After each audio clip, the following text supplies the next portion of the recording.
الحمد لله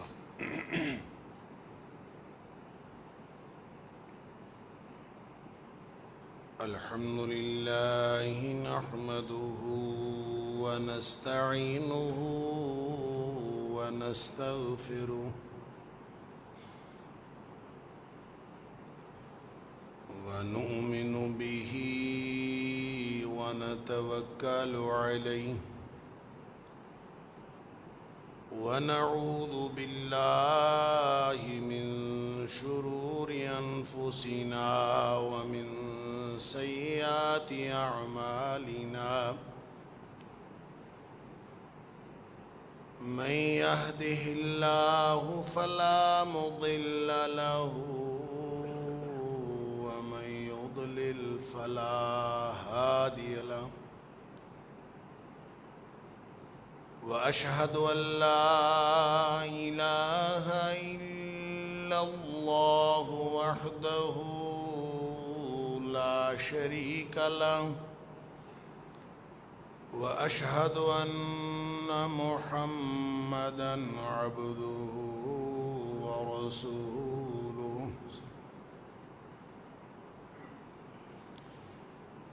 أرسله بالحق بشيرا ونذيرا بين يدي الساعة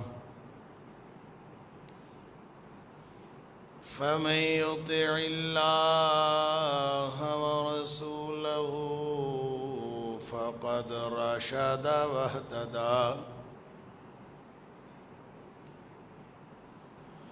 ومن يعص الله ورسوله فقد ضل وغوى فإنه لا يضر إلا نفسه ولا يضر الله شيئا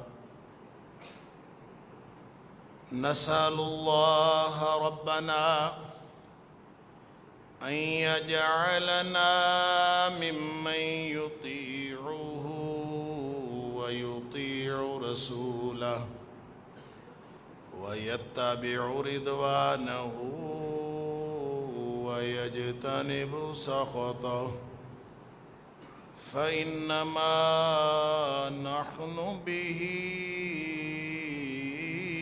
وله أما بعد فإن خير الحديث كتاب الله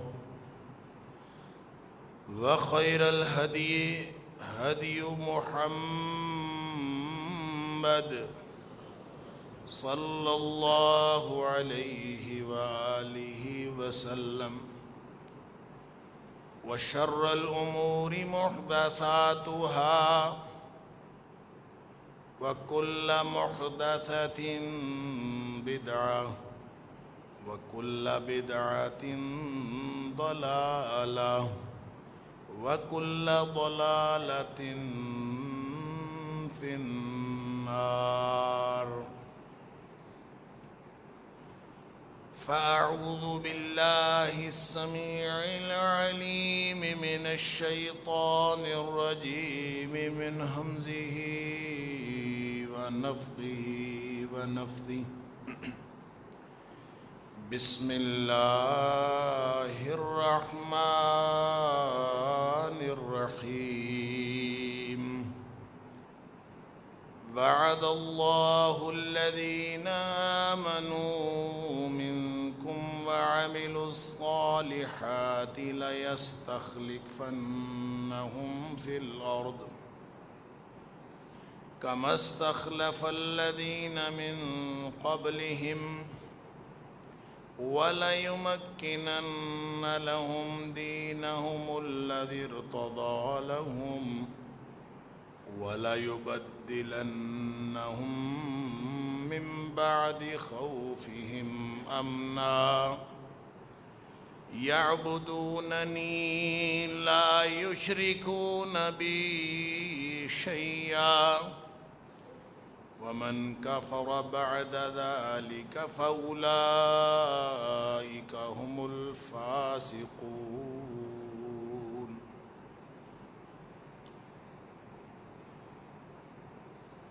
اللہ نے وعدہ کیا ہے اہل ایمان سے، جو بھی تم میں سے اہل ایمان ہوں گے، اور پھر وہ اپنا کردار بھی صالح رکھیں گے، ان کے ساتھ اللہ نے وعدہ کیا ہے کہ لَيَسْتَخْلِفَنَّهُمْ فِي الْأَرْضِ، کہ وہ زمین میں ان کو لازماً اقتدار عطا فرمائے گا۔ كَمَا اسْتَخْلَفَ الَّذِينَ مِن قَبْلِهِمْ، ان لوگوں کی طرح استخلاف اور اقتدار جس طرح تم سے پہلے لوگ گزرے، اور وہ دین جو اس نے پسند کیا تمہارے لیے، اس دین کو اللہ قائم کر دے گا، اس کی حکومت قائم کر دے گا، اور تمہارے لیے اللہ تبدیل کر دے گا خوف کی حالت کو امن کی حالت سے۔ پھر وہ لوگ میری بندگی کرتے ہوں گے اور میرے ساتھ کسی کو شریک نہیں ٹھہرائیں گے، اور جو کوئی اس کے بعد بھی کفر کرے فَأُولَٰئِكَ هُمُ الْفَاسِقُونَ، وہ تو بالکل ہی اطاعت سے نکلے ہوئے لوگ ہیں، فاسق و فاجر لوگ۔ صدق اللہ العظیم۔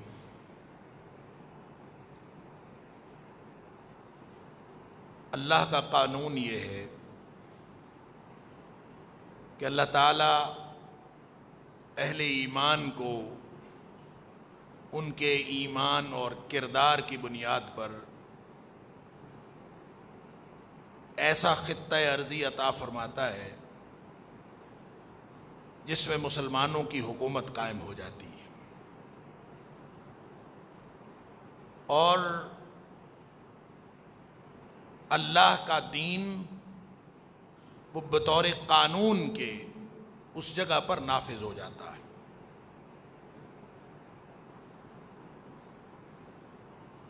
اگر ایمان والے ایسا کردار رکھنے والے نہ ہوں تو اللہ تعالیٰ ان سے یہ حکومت اور اقتدار چھین لیتا ہے۔ گویا ہمیشہ سے ایک مسئلہ اہل علم کے ہاں مختلف فی ہے کہ جو اہل ایمان کو اقتدار ملتا ہے یہ ان کے اعمال کا نتیجہ ہے یا پھر اقتدار مقصود ہے جس کے نتیجے میں نیک اعمال کیے جائیں گے، یعنی پہلے ایک کردار بنایا جائے گا، پہلے ایمان اور کردار پیش کیا جائے گا، اور اس کے نتیجے میں اہل ایمان کو اللہ تعالیٰ اقتدار عطا فرمائے گا، یا پھر اقتدار غلبہ دین کے لیے ضروری ہے، آپ اقتدار کو ایک مقصد بنا کے، ایک ٹارگٹ بنا کے اقتدار کو حاصل کریں تاکہ اللہ کا دین نافذ کیا جا سکے۔ تو اس آیت کریمہ میں جو سورہ نور کی ہے، اللہ کریم نے واضح طور پر فرما دیا کہ یہ وعدہ ہے اللہ کا، کہ اللہ نے وعدہ کیا، اور اللہ کا وعدہ سبحان اللہ، جو اللہ کا وعدہ ہے اس سے سچا وعدہ کسی اور کا کیا ہو سکتا ہے؟ اللہ اکبر، کان وعد اللہ حقا، اللہ سے سچا وعدہ اور کسی کا نہیں۔ دنیا میں انسان اور انسانوں سے کیے ہوئے وعدے، اگر کوئی وعدہ پورا نہ کرے، چھوٹا موٹا وعدہ آپس میں کیے ہوئے چھوٹے موٹے وعدے اگر کوئی وعدہ نہ پورا کرے، نبی کریم صلی اللہ علیہ وسلم نے فرمایا اس کا دین ہی کوئی نہیں۔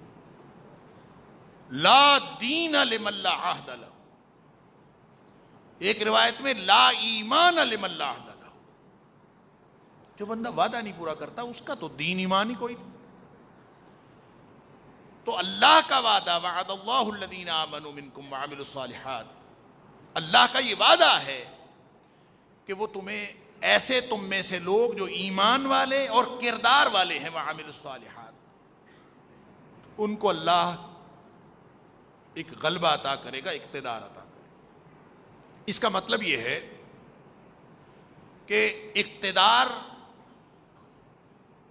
یا غلبہ یا مسلمانوں کی حکومت اگرچہ وہ اللہ کے دین کو قائم کرنے کا ذریعہ ہے، اور اگر وہ مسلمانوں کو مل جائے تو اس سے بڑی اور نعمت کیا ہوگی کہ اللہ کی دی ہوئی زمین پر مسلمانوں کو اقتدار مل جائے تاکہ وہ اللہ کا دین وہاں پہ غالب کر سکے۔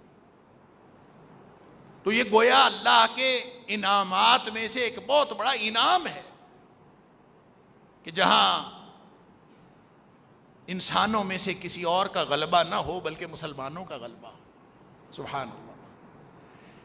نبی اکرم صلی اللہ علیہ وسلم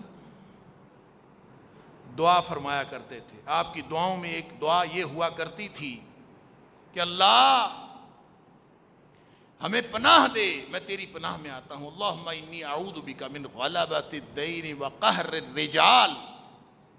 اللہ مجھے ایسی صورتحال سے میں تیری پناہ میں آتا ہوں جس میں میرے اوپر قرض کا غلبہ ہو، یا پھر میں لوگوں کے قہر کے نیچے آ جاؤں، لوگوں کے ظلم کے نیچے آ جاؤں، میرے اوپر ظالم لوگ جو ہیں وہ اقتدار میں آ جائیں. اور جہاں ظلم کا دور دورہ ہو، کفر کا دور دورہ ہو، مسلمانوں کو عالم کفر میں یا کفر کی حکومت میں رہنا پڑے، اس سے بڑا ظلم اور کیا ہو سکتا. لہذا دین کا غلبہ اور دین والوں کو، ایمان والوں کو، ایمان کا دعویٰ کرنے والوں کو اللہ کا یہ ایک انعام ہے، ایک اللہ کی نعمت ہے، اللہ کے وعدہ پورا ہونے کا ایک عملی اظہار ہے کہ اللہ تعالیٰ ان کو کوئی حکومت عطا کر. تو بر صغیر کے مسلمانوں کو اللہ تعالیٰ نے یہ وطن دیا، جس وطن میں، اور یہ اللہ نے کلمہ طیبہ کے نام پر دیا، لا الہ الا اللہ کے دعوے پر دیا، اور اس وعدے پر دیا کہ اللہ یہ پاکستان جو ہم لینا چاہتے ہیں اس کا کوئی اور مطلب نہیں ہے سوائے اس کے کہ وہاں ہم تیرا نظام قائم کریں. پاکستان کا مطلب کیا؟ لا الہ الا اللہ. اللہ تیرے علاوہ ہم کسی کو الہ نہیں مانتے، تیرے علاوہ کسی کو ہم حاکم مطلق نہیں مانتے، تیرے علاوہ ہم کسی کو اقتدار والا نہیں مانتے، تیرے علاوہ ہم کسی قانون کو نہیں مانتے. تیرا قانون اللہ کی سرزمین پہ. اللہ نے اس وعدے پہ ہمیں یہ ملک دیا تھا جس کا ہم جشن آزادی منانے چلے ہیں. اللہ بندوں کا قہر نہ ہو، ظالموں کا غلبہ نہ ہو، یہ بہت بڑی نعمت ہے. نبی اکرم صلی اللہ علیہ وسلم دعا فرماتے اللہم انی اعوذ بک من غلبۃ الدین وقہر الرجال. اللہ اکبر. پھر نبی کریم صلی اللہ علیہ وسلم یہ بھی دعا فرمایا کرتے تھے اللہم لا تسلط علینا من لا یرحمنا ولا یخافک فینا. اللہ ہمارے اوپر ایسی کوئی حکومت مسلط نہ کرنا، نہ کسی فرد کو، نہ کسی گروہ کو، نہ کسی حکومت کو. اللہ ہمارے اوپر ایسے کوئی افراد یا افراد کا گروہ مسلط نہ کرنا جو ہمارے اوپر رحم نہ کرے اور تجھ سے خوف نہ کھائے، جس کے اندر نہ تیرا خوف ہو اور نہ ہی بندوں کا رحم ہو. اللہ ایسی حکومت سے ہمیں بچانا. تو جب مسلمانوں کو مسلمانوں کی حکومت مل گئی، اسلام والوں کی مل گئی، ایمان کا دعویٰ کرنے والوں کی حکومت مل گئی، تو اس سے بڑی نعمت اور کیا ہوگی. اس کو کہتے ہیں آزادی. آزادی کا یہ ہے وہ تصور. اور یہ کس لیے حاصل کی جاتی ہے؟ یہ اس لیے حاصل کی جاتی ہے کہ وہاں پہ اللہ کا قانون نافذ ہوگا. انفرادی اعمال، نماز پڑھنا، روزہ رکھ لینا، زکوٰۃ ادا کرنا، حج بھی کر لینا، وہ انڈیا میں جو لوگ رہ گئے، جو مسلمان وہاں رہ گئے، ان کو کسی نے نماز پڑھنے سے روک دیا ہے؟ ان کو روزہ رکھنے سے کسی نے روکا ہے؟ ان کو کبھی کسی نے ان اعمال سے روکا ہے؟ وہ نماز بھی پڑھتے ہیں، روزہ بھی رکھتے ہیں، زکوٰۃ بھی دیتے ہیں، حج بھی کرتے ہیں. اور مسلمان جب 1947 سے پہلے ہندوؤں کے ساتھ پاکستان کے مسلمان، ہمارے آبا و اجداد جو ہجرت کر کے وہاں سے آئے، جنہوں نے لاکھوں لوگوں کی قربانیاں دیں، لاکھوں جانوں کی قربانیاں دیں اور لاکھوں عزتیں لوٹیں، اور ظلم و بربریت کی ایک داستان لکھی گئی، اور آگ کا اور خون کا دریا تھا جس کو پار کر کے ہمارے آبا و اجداد نے یہ ملک لیا. یہ صرف نمازیں پڑھنے کے لیے لیا تھا؟ نمازیں تو وہاں بھی پڑھی جا رہی تھی. اس لیے نہیں لیا. اگر نمازوں کا مسئلہ تھا، انفرادی اعمال کا مسئلہ تھا، کسی کی تہجد میں سو رہی تھی، کسی کا معاملہ خراب ہو رہا تھا، تو ایسا تو کچھ نہیں تھا۔ نمازیں آج بھی وہاں پڑھی جا رہی ہیں، تو یہ ملک پھر کس لیے لیا تھا؟ پاکستان کا مطلب کیا؟ لا الہ الا اللہ کا پھر کیا معنی تھا؟ اس کا معنی یہ تھا کہ ہمیں ایک ایسا خطہ ارضی چاہیے جہاں پر اللہ کا قانون نافذ کرے، جہاں پہ اجتماعی نظام ہوگا اسلام کا، جہاں پہ ایک فلاحی اسلامی ریاست قائم کی جائے گی، ریاست مدینہ کی طرز پر ایک ملک قائم کیا جائے گا، یہاں پہ سماجی عدل کا نظام قائم ہوگا، ویسا سماجی عدل کا نظام جیسا مدینہ منورہ کی ریاست میں ہوتا تھا، ویسا اللہ کا قانون ہوگا، ویسا عدالتی نظام ہوگا، ویسے پارسا جج ہوں گے، ویسا ہی حکمران ہوں گے، اور حق کے ساتھ فیصلہ کیا جائے گا، اس لیے کہ اللہ جس کو حکمران بناتا ہے، اللہ نبی کو بھی حکمران بناتا ہے تو یہی حکم دیتا ہے فَاحْكُمْ بَيْنَ النَّاسِ بِالْحَقِّ یا داود اِنَّا جَعَلْنَاكَ خَلِيفَةً فِي الْأَرْضِ۔ اے داود علیہ السلام سے کہا جا رہا ہے، اے داود تجھے ہم نے زمین میں استخلاف دیا ہے، تمہیں حکمران بنایا ہے، فَاحْكُمْ بَيْنَ النَّاسِ بِالْحَقِّ۔ اب تیرا کام اصل میں یہ ہے کہ تو لوگوں کے درمیان حق کے ساتھ فیصلے کرے، اللہ کا دین نافذ کرنا، یہ ہے اصل کام، یہ ہے ٹارگٹ جس کے لیے یہ ملک لیا گیا۔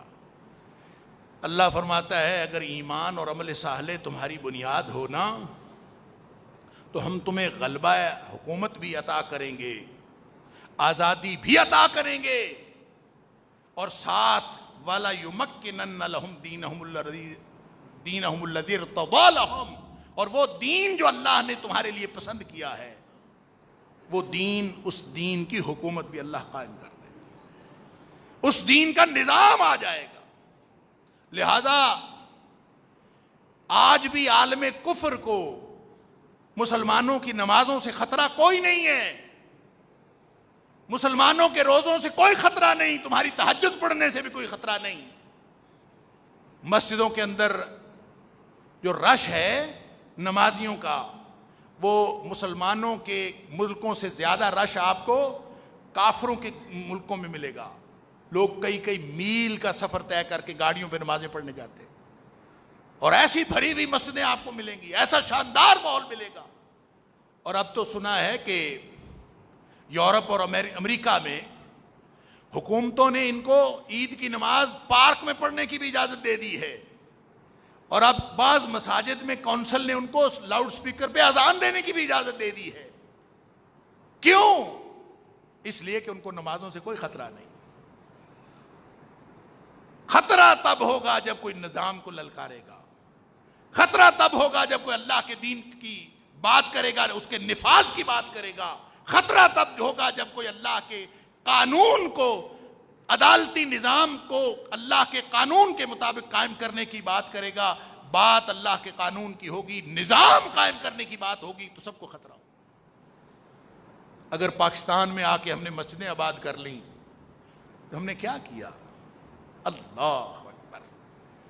ہم نے آزادی کے جشن منائے، ہر سال منائے، لیکن ہم نے آزادی کا جو مقصد تھا، جس مقصد کے لیے اللہ نے یہ دیا تھا، اس کو بھلا دیا۔ اور سن لیجئے اللہ تعالیٰ قرآن میں فرماتا ہے سورہ اعراف میں وَلَوْ أَنَّ أَهْلَ الْقُرَىٰ آمَنُوا وَاتَّقَوْا، تم معیشت کا رونا روتے ہو، تم رزق کا رونا روتے ہو، تم اپنے کاروبار کا رونا روتے ہو، تم اپنی امپورٹ اور ایکسپورٹ کا رونا روتے ہو، تم اپنے زر مبادلہ کے ذخائر کا رونا روتے ہو، تمہیں پتہ ہی نہیں ہے تم نے اللہ کے ساتھ کیا کیا ہے، تم نے اپنے کردار پہ نگاہ ہی نہیں رکھی۔ اللہ فرماتا ہے وَلَوْ أَنَّ أَهْلَ الْقُرَىٰ آمَنُوا وَاتَّقَوْا، ہم نے تو ملک دیا تھا وَعَدَ اللَّهُ الَّذِينَ آمَنُوا مِنْكُمْ وَعَمِلُوا الصَّالِحَاتِ، ہم نے تو حکومت عطا کی تھی ایمان کی بنیاد پر اور دعوی لا الہ الا اللہ کی بنیاد پر، ہم نے تو اس لیے دیا تھا۔ اور اگر واقعی ایماندار رہتے اور زندگی ان کی تقوی کی بنیاد پر گزرتی، وَلَوْ أَنَّ أَهْلَ الْقُرَىٰ، اگر یہ بستیوں کے لوگ آمنوا واتقوا واقعتاً ایمان والے ہوتے اور تقوی والی زندگی اختیار کیے ہوئے ہوتے، لفتحنا علیہم برکات من السماء والارض، ہم ان کے اوپر آسمان سے بھی برکتیں نازل کرتے، زمین سے بھی برکتیں نکلتے، زمین و آسمان سے خیر و برکت کے دروازے کھول دیتے۔ ولیکن کذبوا، یہ جھوٹے نکلے، انہوں نے خود جھٹلایا ہے، انہوں نے خود تکذیب کی ہے۔ فَأَخَذْنَاهُمْ بِمَا كَانُوا يَكْسِبُونَ، پھر ہم نے ان کو پکڑ لیا، ان کا مواخذہ کر لیا۔ لہذا تم اپنے زر مبادلہ کے ذخائر کو رو، تم پیٹو، اپنی خارجہ پالیسی کی بات کرو، تم اپنی داخلہ پالیسی کی بات کرو، تم اپنی بیوروکریسی کی بات کرو، تم اپنے نظام کے بگڑے ہوئے ہونے کی بات کرو، تم یہاں پہ رشوت کے جو بازار گرم ہیں تم ان کا رونا رو، لیکن اللہ کا نظام جب تک نافذ نہیں ہوگا تو اللہ کی یہ پکڑ ختم نہیں ہوگی۔ اللہ نے پکڑا ہے تمہیں۔ وَلَوْ أَنَّ أَهْلَ الْقُرَىٰ آمَنُوا وَاتَّقَوْا لَفَتَحْنَا عَلَيْهِمْ بَرَكَاتٍ مِّنَ السَّمَاءِ وَالْأَرْضِ، ہم زمین و آسمان سے خیر و برکت کے دروازے کھول دیتے اگر یہ واقعتاً اپنے ایمان کی اس روش پر قائم رہتے، تقوی کی روش پر قائم رہتے، لیکن ہم نے یہ کام خراب کیا خود۔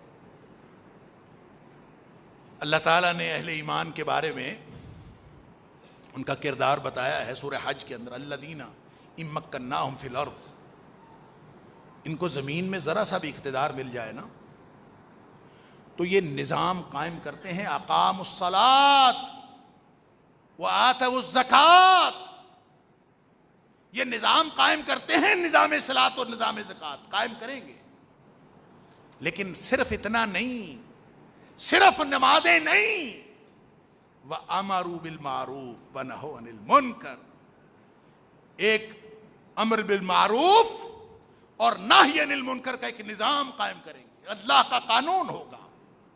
ٹارگٹ کیا ہے؟ نبی اکرم صلی اللہ علیہ وسلم نے فرمایا، صحیح حدیث ہے، آپ نے فرمایا کہ لَتُنْقَضَنَّ عُرَى الْإِسْلَامِ عُرْبَةً عُرْبَةً، اسلام کی کڑیاں ایک ایک کر کے ٹوٹتی چلی جائیں گی۔ اللہ اکبر۔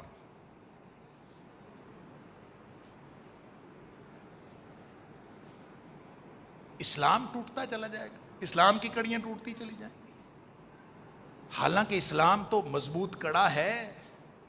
اللہ تعالیٰ قرآن میں فرماتا ہے العروۃ الوثقی لا انفصام لها،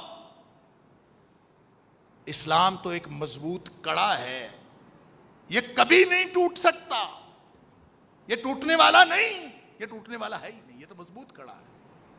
اللہ اکبر۔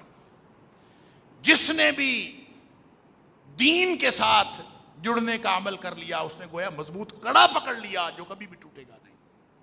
تو مضبوط کڑا یہ تو نہیں ٹوٹتا، تو لَتُنْقَضَنَّ عُرَى الْإِسْلَامِ عُرْوَةً عُرْوَةً کا کیا معنی؟ کڑیاں ایک ایک کر کے ٹوٹتی چلی جائیں گی، کیا مطلب؟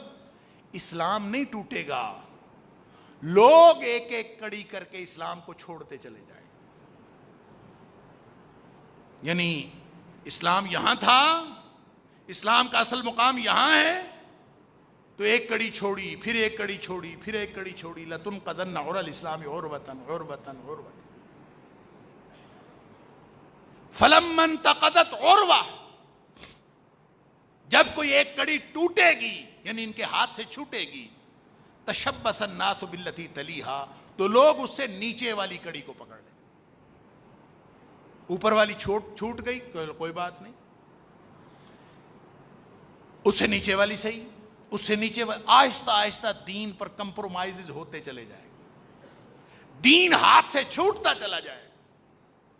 پھر نبی کریم صلی اللہ علیہ وسلم نے فرمایا یہ کڑیاں ٹوٹنے کا کیا مطلب ہے؟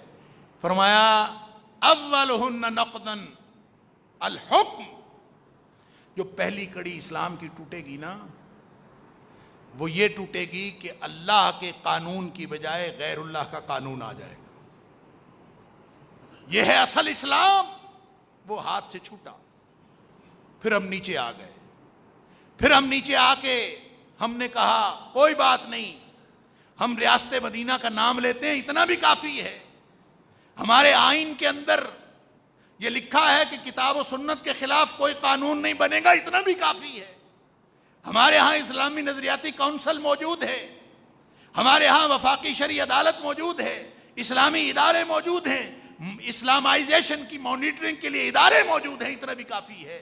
ہم کافی کرتے کرتے ایک ایک کڑی چھوڑتے آئے۔ نبی کریم صلی اللہ علیہ وسلم نے فرمایا اولہن نقضاً الحکم، اللہ کا قانون کی جگہ، اللہ کے قانون کی جگہ جب غیر اللہ کا قانون آ جائے، سمجھ لیں پہلی کڑی اسلام کی ٹوٹ گئی۔ وآخرہن الصلاۃ، یہ جو ہم نمازیں پڑھ لیتے ہیں نا، یہ اسلام کی آخری کڑی ہے۔ ہم اس شخص کو سب سے اچھا مسلمان سمجھتے ہیں جو 5 وقت نماز پڑھتا ہے۔ نبی کریم صلی اللہ علیہ وسلم فرماتے ہیں یہ آخری درجے کا مسلمان ہے۔ جو 5 وقت نماز پڑھتا ہے یہ آخری درجے کا مسلمان ہے، یہ اسلام کی آخری کڑی پر ہے۔ کیا مطلب؟ کہ جس نے 5 وقت کی نماز پڑھنا بھی چھوڑ دی، اس کا تو دین کے ساتھ تعلق ہی نہیں۔ دین سارا نماز سے شروع ہوتا ہے، اور پوری دنیا پر اور پورے نظام پر اللہ کے قانون کو نافذ کر دینے تک یہ پورا دین ہے، یہ درمیان میں سارا دین۔ اور اگر نماز بھی ہاتھ سے نکل گئی تو پھر کچھ بھی نہیں رہا۔ اسی لیے نبی اکرم صلی اللہ علیہ وسلم نے فرمایا من ترک الصلاۃ متعمدا فقد کفر، جس نے نماز جان بوجھ کے چھوڑ دی اس نے تو کفر کیا۔ یا پھر فرمایا بین العبد والکفر ترک الصلاۃ، آدمی اور کفر کے درمیان نماز کا چھوڑنا ہے، یہ تو آخری حد ہے، باٹم لائن ہے۔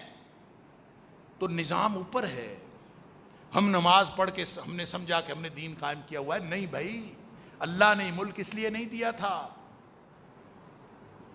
ویسے تو اللہ ماشاء اللہ نمازیں بھی پڑھتے کتنے ہیں، پرسنٹیج دیکھیں نا، کتنے پرسنٹ لوگوں کی نمازیں پڑھنے والوں کی، کوئی مردم شماری کرے، کوئی بتائے ایک محلے میں کتنے لوگ رہتے ہیں اور مسجد میں کتنے لوگ آتے ہیں۔ کوئی 10-20% لوگ مسجد میں آتے ہوں، 80% لوگ یہ کام بھی نہیں کرتے، یہ تکلف بھی نہیں کرتے۔ اور روزے رکھنا، ایک دن ایسے ہی چند سال پہلے کی بات ہے، اب تو حالات اور بھی خراب ہیں، میں اوکاڑا میں تھا تو میں نے ایسے ہی بات کی، کولیگز میں بیٹھے بات ہو رہی تھی، پرانی بات بتا رہا ہوں، 10-20 سال پرانی بات۔ تو کولیگز میں بات ہو رہی تھی، میں نے کہا کہ میرا کولیگ پوچھتا ہے تمہارا کیا خیال ہے کتنے لوگ روزے رکھتے ہوں گے؟ رمضان تھا، میں نے کہا جی میرے خیال میں 80% لوگ روزے رکھتے ہوں گے، کوئی 20% ہوں گے جو نہیں رکھتے۔ اس نے مجھے کہا کہ بڑے بھولے ہو تم، 80% لوگ روزے نہیں رکھتے۔ میں نے کہا یہ کیسے ہو سکتا ہے؟ پھر اس نے کہا میں ابھی تمہیں مظاہرہ دکھاتا ہوں۔ اللہ اکبر۔ پھر جو کولیگ آتا گیا وہ اس کے سامنے فروٹ پیش کرتا گیا، اور اس نے کہا دیکھیں ذرا کون کون کھاتا ہے اور کون کون نہیں کھاتا، اور اس کی بات سچ ثابت ہوئی کہ پروفیسرز کے اندر 80% لوگوں کے روزے نہیں تھے۔ یعنی یہ نماز روزے کی بھی بات جو ہم مولوی کرتے ہیں نا، یہ بھی صرف کوئی 20% لوگوں کا تکلف ہے، باقی لوگوں کا تو اس سے بھی تعلق نہیں ہے۔ پھر بھی ہم سمجھتے ہیں کہ اس دھرتی پر اللہ کی رحمت ہونی چاہیے۔ اللہ تعالیٰ فرما رہا ہے کہ یہ تمہاری جو بے برکتی ہے تمہارے کرتوتوں کی وجہ سے۔ ظہر الفساد فی البر والبحر بما کسبت ایدی الناس، یہ لوگوں کے کرتوتوں کی وجہ سے سارا نظام بگڑا ہے۔ اللہ اکبر۔ لیکن ہم ہیں کہ ہر سال پہلے سے زیادہ ہم دین سے دور ہوتے چلے جاتے ہیں۔ ہمارا جشن سوائے موٹر سائیکل کے سائلنسر نکال کر، ناچ گانا کر کے، جشن اور ہلا گلا کر کے، ہم اس کے علاوہ کچھ کرتے ہی نہیں۔ اگر اللہ کی یہ نعمت ہے، اور یقیناً اللہ کی نعمت ہے، تو اللہ کی نعمت کا شکرانہ ادا کیا جاتا ہے۔ اللہ کی نعمت پر اللہ کے حکم کی خلاف ورزی نہیں کی جاتی، اللہ کی نافرمانیوں کے مظاہرے نہیں کیے جاتے۔ لیکن جب ہم اللہ کی اس نعمت پر جشن مناتے ہوئے اللہ کے حکموں کی خلاف ورزی کرتے ہیں، اللہ کی نافرمانی کرتے ہیں، اللہ کے رسول صلی اللہ علیہ وسلم کی نافرمانی کرتے ہیں، وہ تو بردبار ہے، وہ تو حلیم ہے، وہ مہلت دیتا ہے، لیکن اس کے غضب کا شکار نہیں ہو رہے کہ اس نے نعمت عطا کی اور ہم اس کا شکر نہیں ادا کر رہے۔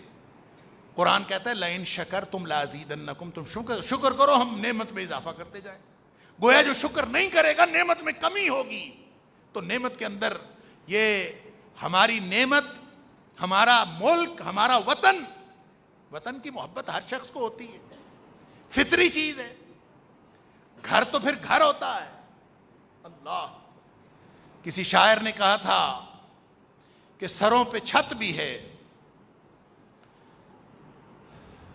دیوار و در میسر ہے، سروں پہ چھت بھی ہے، دیوار و در میسر ہے، ہزار شکر کے رہنے کو گھر میسر ہے۔ کتنا اللہ کے شکر کی بات ہے کہ ہم آزاد فضا میں سانس لیتے ہیں، ہمارے اوپر کوئی خوف نہیں، ہمارا اپنا ملک ہے، ہم یہاں پہ اول درجے کے شہری ہیں۔ لیکن اگر ہم اللہ کے حکموں کی خلاف ورزی کرتے جائیں گے تو اللہ تعالیٰ فرماتا ہے کہ یہ جو خوف سے امن میں بدلا تھا، اگر تم ایمان اور عمل صالح پر قائم رہو تو ہم نے تمہارے خوف کو امن میں بدلا تھا۔ جو اللہ اس خوف کو جو ہمارے ظالم حکمرانوں کا ہمارے اوپر تھا، جو ہم نکل آئے، اللہ کا شکر کریں۔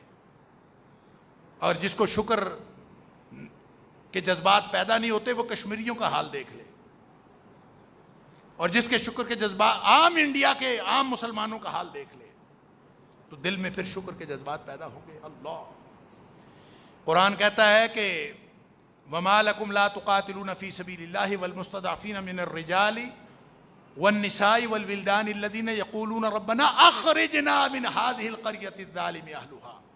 گویا جہاں ظلم ہو رہا ہو وہاں سے نکلنے کی دعا کرنا، یہ اللہ نے قرآن میں لکھا ہے کہ جہاں مظلوم بچے اور بے سہارا عورتیں اور کمزور مرد جہاں پہ وہ ظلم کا شکار ہوں، ان کو وہاں سے نکل جانا چاہیے، نکلنے کی دعائیں کرنی چاہیے۔ اور اللہ کے رسول صلی اللہ علیہ وسلم فرما رہے ہیں اللہم لا تسلط علینا من لا یرحمنا ولا یخافک فینا۔ تو اس کا مطلب یہ ہے کہ یہ سارا جو ماحول اللہ نے ہمیں عطا فرمایا ہے، یہ آزادی کا وہ تصور ہے جو دین اسلام دیتا۔ آزادی کا تصور یہ نہیں ہے کہ آپ کو بے لباس پھرنے کی آزادی ہو، آزادی کا یہ تصور نہیں ہے کہ آپ کو ناچ گانے کی اور ہلا گلا اور غل غپاڑا کرنے کی آزادی ہو۔ آزادی کا تصور یہ ہے کہ آپ کو اللہ کا دین نافذ کرنے کی آزادی ہو، جو آپ کا ایریا آف جورسڈکشن ہے۔ اگر آپ حکمران ہیں تو پوری زمین پر اللہ کا حکم نافذ کریں، اگر آپ گھر کے سربراہ ہیں تو اپنے گھر پر اللہ کا حکم نافذ کریں، اور اگر آپ کسی اور پر اختیار نہیں رکھتے تو کم از کم یہ 5-6 فٹ کی کائنات جو آپ کا جسم ہے، اس کے اوپر تو اللہ کا دین نافذ کریں۔ یہ ہے اللہ کی نعمت کا شکرانہ، اور شکرانہ ادا کرنے کا بھی نبی کریم صلی اللہ علیہ وسلم نے طریقہ بتایا۔ سبحان اللہ۔ وطن کی محبت کے بارے میں حضرت انس رضی اللہ تعالیٰ عنہ کی روایت ہے بخاری شریف کے اندر کہ نبی کریم صلی اللہ علیہ وسلم جب کبھی تشریف لاتے تھے باہر سے، سفر سے تشریف لاتے، کانا اذا قادم من سفر، جب بھی آپ سفر سے واپس تشریف لاتے تو نظر پڑتی مدینے کی دیواروں پر، سبحان اللہ، فنظر الی جدرات المدینہ، مدینہ کی دیواروں پر نگاہ پڑتی، نبی کریم صلی اللہ علیہ وسلم کے اندر ایک شوق اور سرشاری کی ایک ہلچل مچ جاتی۔ اودع راحلتہ، اپنی سواری کو تیز کر دیتے کہ میرا گھر آ گیا ہے، میرا وطن آ گیا ہے، اپنی سواری کو تیز کر دیتے۔ وَإِن كَانَ عَلَى دَابَّةٍ، اور جس بھی سواری پر ہوتے تھے، حَرَّكَهَا مِنْ حُبِّهَا، حضرت انس رضی اللہ تعالیٰ عنہ کی روایت ہے بخاری شریف کے اندر کہ نبی کریم صلی اللہ علیہ وسلم اس شہر کی، مدینہ کی محبت میں نبی کریم صلی اللہ علیہ وسلم اپنی سواری کو ایڑ لگاتے کہ جلدی چل، جلدی پہنچ، میرا گھر آ گیا۔ محبت۔ لیکن اس کا مطلب یہ نہیں ہے کہ آپ بس اس محبت کو اللہ کی نافرمانی اور نبی کریم صلی اللہ علیہ وسلم کی نافرمانی کی نظر کریں. شکر ادا کریں.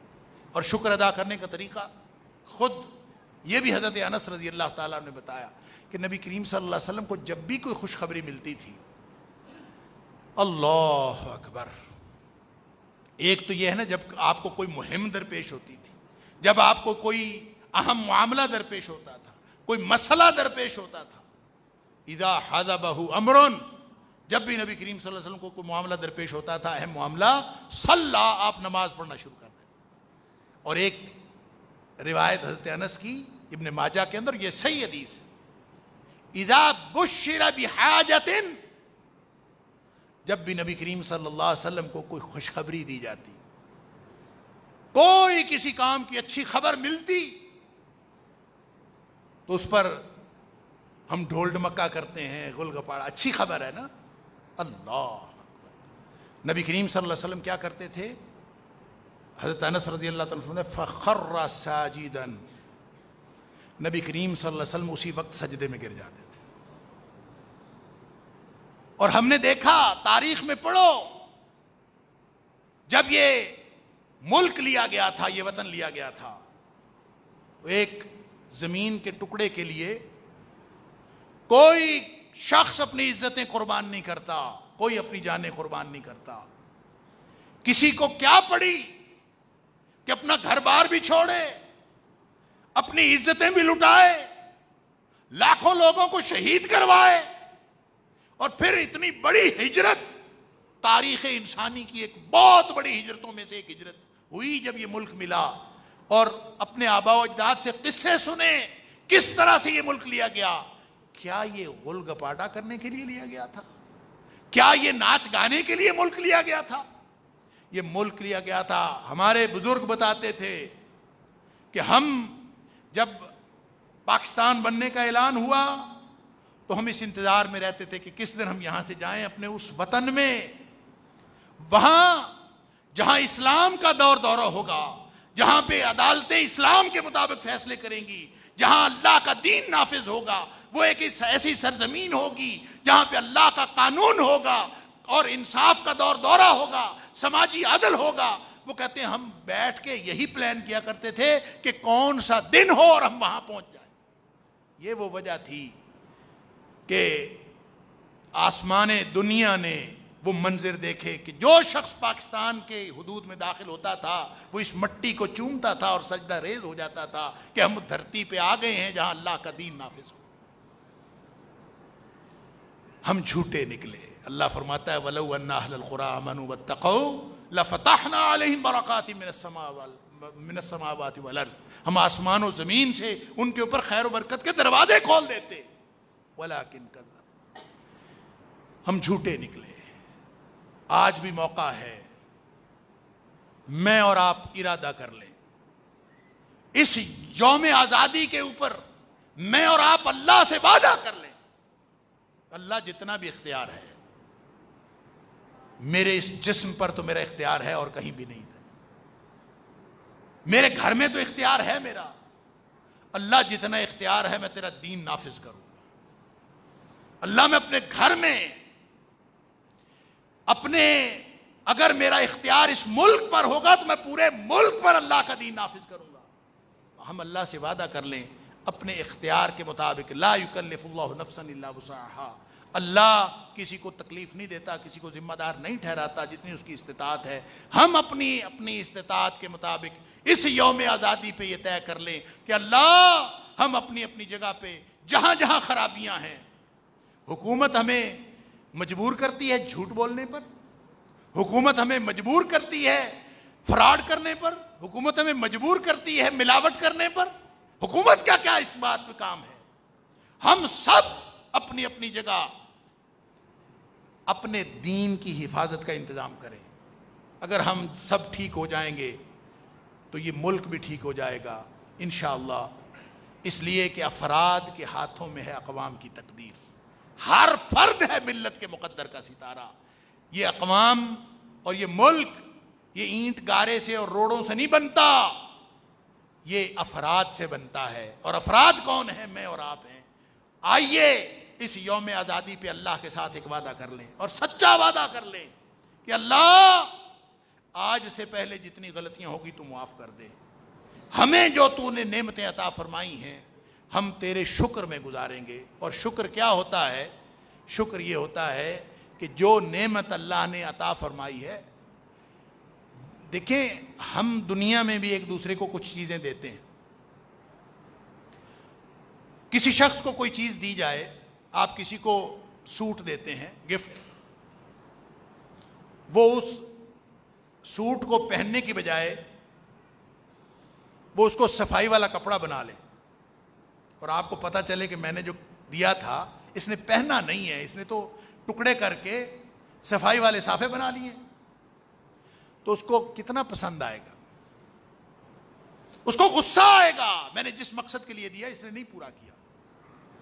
اللہ نے جو نعمت دی ہے، اللہ کا شکرانہ یہ ہے کہ اللہ نے جو نعمت دی ہے وہ اس کی مرضی کے مطابق استعمال کی جائے، اور یہ دھرتی اللہ نے دی ہے اپنا دین نافذ کرنے کے، اور آج ہم یہ اللہ سے وعدہ کر لیں اللہ جتنا اختیار ہوگا ہم تیرا دین نافذ کریں گے انشاءاللہ۔ یہ آزادی منانے کا ایک بہترین طریقہ بھی ہوگا، اور انشاءاللہ ہمارے مستقبل کو اور ہماری قوموں کے مستقبل کو درست کرنے کا ایک ذریعہ بھی ثابت ہوگا۔ اللہ ہم سے راضی ہو جائے اور ہماری دنیا بھی بن جائے اور ہماری آخرت بن جائے۔ وآخر دعوانا الحمدللہ۔